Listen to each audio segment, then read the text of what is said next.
If you're someone who predominantly engages in multiplayer games, you've no doubt had some really fun times. Playing with your friends in raids or stomping in PvP is something that single-player titles just can't offer. Of course, you're also exposed to a huge amount of nonsense, whether of your own volition or the developers. Let's take a look at 15 problems that only online gamers will understand and empathize with. Lag. Whether you're suddenly in the best match of your life or being stomped by someone overseas, lag can be a real killer when playing online. Actions register anywhere from a few milliseconds to several seconds late. Opponents could be teleporting all over the place. Hit registration goes for a toss. Lag can really strike anywhere at any time, and it's a bummer no matter what.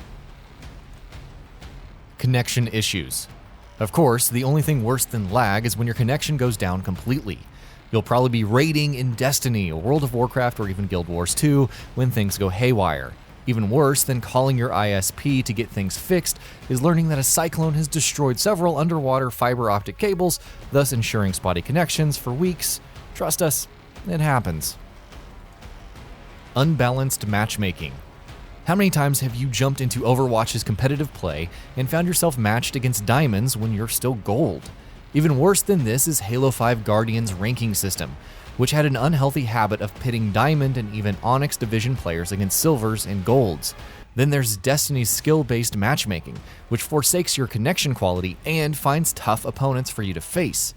Pour one out for those who have suffered from unbalanced matchmaking. Ranked play stress.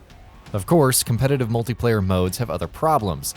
Along with the stress of playing seriously and dealing with any previously mentioned connection issues, you may have to deal with meager rewards afterwards. 7 SR points for 4 gold medals in a 20-minute game of Overwatch? Oh boy! The constant grind for that next rank may seem childish, but for some, it's a way of life. A stressful one at that. Removal of modes. Did you enjoy doubles in Destiny? How about Total Mayhem in Overwatch? Well, too bad because they're gone. This is a common trend in online games where certain modes are cycled out to make way for new ones. In fact, Destiny has gone the route of collating several modes into major weekly playlists. If you love Control but hate Rift in Destiny's Crucible, then you're left hanging once the former is cycled out for the next week. It's worse for Overwatch since some modes can be gone for weeks on end before returning. Voice communication. If you're raiding, playing a ranked match, or just engaging in any online activity with the minimum amount of coordination required, then voice comms are pretty important. And while some people online are genuinely nice, others can get tilted, throwing hissy fits and blaming you for everything. Alternatively, there's racism, hate speech, and generally irritating behavior that has to be dealt with. Don't even get us started on trying to communicate if you have a fear of public speaking. Microtransactions. Online players are a very lucrative consumer base for publishers, and why not?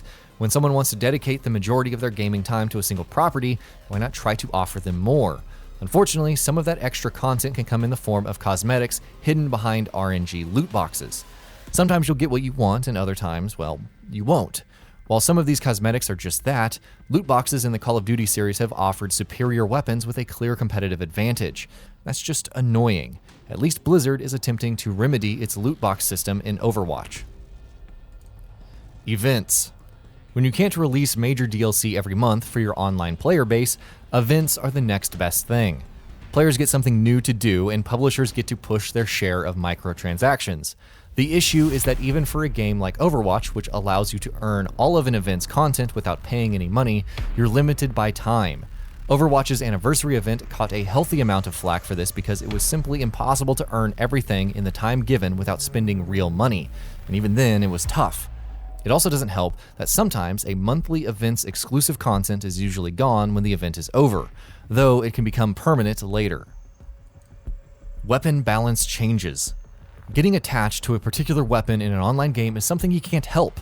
We're all human, so of course we love our toys and how devastating they can be. So when the developer decides to nerf a particular weapon to bring it in line with everything else, it can sting. Of course, it also doesn't help if a developer outright lies about the changes, only for the community to discover the truth and call them out. We're looking at you, Destiny, and The Division.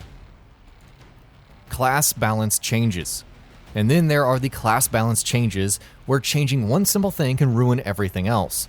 One classic example is Bungie nerfing Hungering Blade on Blade Dancers only for all health regen perks to be nerfed. Blizzard has been in hot water on numerous occasions for its balance changes to World of Warcraft classes. Balance changes will never truly make everyone happy, so really everyone needs to take a break and just play some of the hundreds of quality offline titles while waiting for buffs. Griefing. Sometimes a player will just go AFK during a match. Stupid as it may be, it means they can't intentionally mess up your performance. However, others go the griefing route, intentionally blocking your shots and whatnot. Playing online in games like Rust and Minecraft is worse, since other players can steal your stuff, wreck your creation, and whatnot, though it depends on what servers you play on. Quitters. So you're in a winning match, maybe you're 4-2 on Trials of Osiris, or 3-0 on King's Row without any resistance. Suddenly someone leaves and you're being steamrolled mercilessly. Quitters have ruined numerous online games, whether it's For Honor, Street Fighter V, Battlefield 1, and so on. In many competitive modes, this can be the death for your team, unless they gut it out and overcome the disadvantage. Penalties are definitely a thing, but regardless, quitters will never truly disappear. DDoSing. Peer-to-peer networking can be useful for players in regions that don't have the best dedicated server access. However, in many games like Destiny and For Honor, it opens the player up to DDoSing. This means the enemy team obtains your IP address, which is possible thanks to various third-party devices, and issues a DDoS, booting you out of the game and pretty much breaking your connection. Believe it or not, this is still a problem, albeit not as major in both of the above games today. Bugs. Every game has bugs, it's just a way of life at this point. They're still infuriating though. Ask anyone who's had to deal with May glitching into the walls on Echo Point, Antarctica, or a King's Fall raider who's dealt with teleporting ogres. The underground in the Division became infamous for players getting stuck on environmental objects and ruining an entire run. We could go on, but the point is all bugs must die, especially in online instances where you can't save or pause. Map packs. While some online FPS titles could be criticized for their microtransactions, they try to add free content in return. This is usually in the form of new maps and the like. However, other games like Call of Duty and Destiny keep their maps locked behind DLC that has to be purchased. On top of splitting the community and preventing you from playing with friends who have the DLC, you're forced to buy it since these maps are the most popular playlists for a while. As a whole, it's inconvenient, and the major reason why Titanfall 2 went with free post-launch maps instead of DLC. And that'll be about it for this one. If you guys like what we're doing at GamingBolt, please consider subscribing to our channel, and I'll see you guys on the next video.